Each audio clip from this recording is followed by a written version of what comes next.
চুম ধুইছানে? ধুইছো কোৱা, ধুইছা নহয়? ধুইছো। কি ধুইছা? কি ধুইছা? চাইকেল। অঁ, হৈ যাব, ইমান চাবোন নাখানে, চাবোনটো থৈ দিয়া। অঁ, ধোৱা। চবৰে গাড়ী ধুলে, তোমাৰ গাড়ীখন ধুতে 9টা বাজিলে।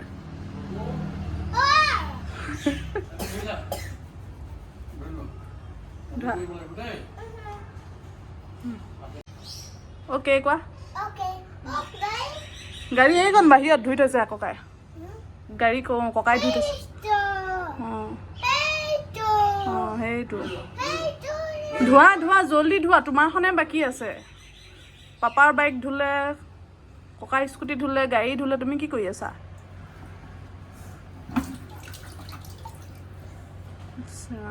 ইমান চাবোন নাখানে বেটা, জল্দি জল্দি।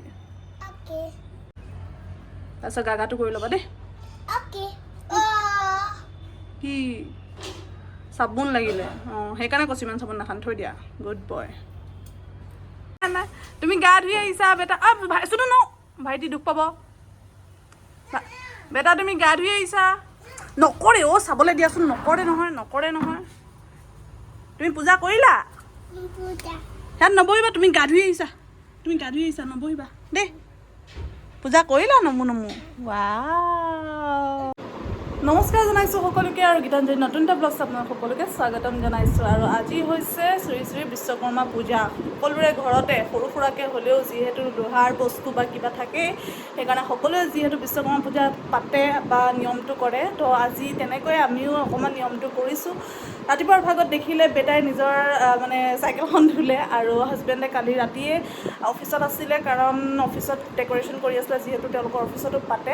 আৰু ৰাতি আহিছে, মানে ৰাতি নহয়, ৰাতিপুৱা আহিছে 3:30 বজাত। ডেক'ৰেশ্যন কৰি তাতে বাইক চাইকো ধুই মেলি আজৰি হৈ আহিলে, আৰু এতিয়া হাজবেণ্ডে কৰি আছে পূজা। কিন্তু বেটা গ'ল তললৈ, তলত সি প্ৰসাদ খাই আছে। আৰু দেখাইছোঁ বলক আমাৰ পূজাৰ নিয়ম কেনেকৈ কৰিছোঁ। সেৱা কৰিলে কৃষ্ণ। হৈ গ'ল চাকি জ্বলাই? বেটাক মাতি নিদিলা?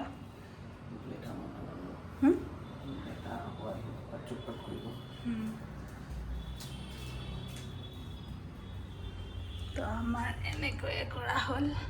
এয়া বিশ্বকৰ্মা বাবাৰ ফটো, আৰু এইফালে হাজবেণ্ডৰ বস্তুখিনি, কেমেৰা। এয়া প্ৰসাদৰো যোগাৰ কৰিলে, মই ঠিক ঠাক কৰি দিলোঁ অকণমান।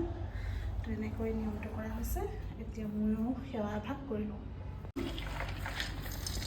এইফালে ভকতে প্ৰসাদ মিলাইছে। অ', ফল মূল চলমূল চব একেবাৰে মিলাই পেলালে। কৃষ্ণ। আৰু এইফালে মালা এডাল দি দিলোঁ দেই মই। তুমি পাহৰি গ'লা, খুৰীকৰ ওপৰতে আছিলে। অ' মা, ইমান তাত প্ৰসাদ কি কৰিছে? পূজাৰী ঠিক নহয়, গোটেই ফল মূলৰ লগত মিলাই পেলালে প্ৰসাদ।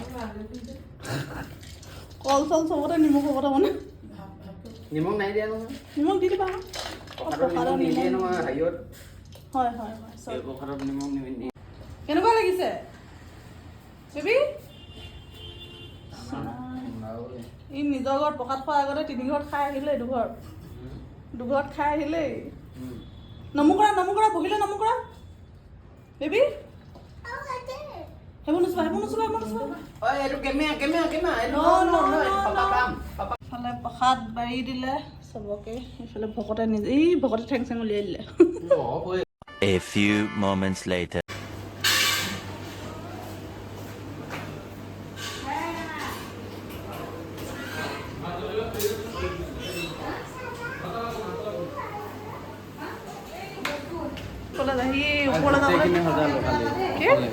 তুমি অকলে সজাইছিলা ৰাতিপুৱা 3:30লৈকে?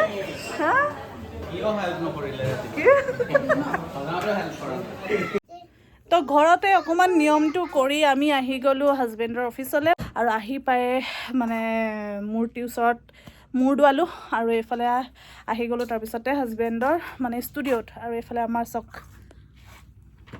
দেখিছা। আপোনাৰ নুচুবা দেই পাপাৰ সেইবিলাক। আৰু হাজবেণ্ড মানে খাবলৈ গৈছে, আমি দুটা অকণমান দেৰিকৈ খাম, কাৰণ ময়ো ভাত অকণমান খাই দিলোঁ, ইমানে ভোক লাগিছিলে, 3টা বাজিলে ন, আৰু বেটাও তলত খাই আহিছিলে, সেইকাৰণে হাজবেণ্ডক কৈছোঁ তুমি খাই লোৱা, কাৰণ যোৱাকালি দিনতেই খোৱা দুপৰীয়া ভাতে, আৰু ৰাতিটো সেয়া কৈছোৱে 3:30টাত আহিছে, তো একো খোৱাই নাই এতিয়ালৈকে। টিভি চেণ্টাৰ গৈছিলে বোলে, তাত পায়স অকণমান কি কয় খিচিৰি অকণমান খালে, তো এতিয়া তলত খাব গৈছে, আমি দুটা দেৰিকৈ খাম নোৱাৰিবি। কি হয় কি হয় কি হয় কম্পিউটাৰ নালাগে, আমাৰ ঘৰত আছে ন, সেইটো ল'বা দেই।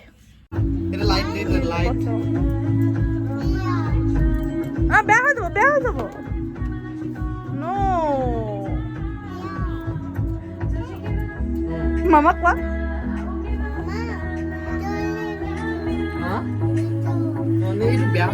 বেয়া হৈ যাব অ'কে কৈ দিয়া অ'কে ন। আৰু কোন আছে?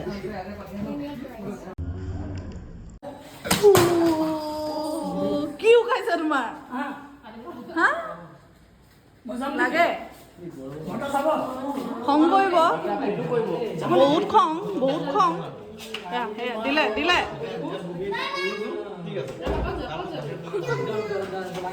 চব ন বাই বাই যাব দেই অঁ যাম দুষ্ট কৰিছা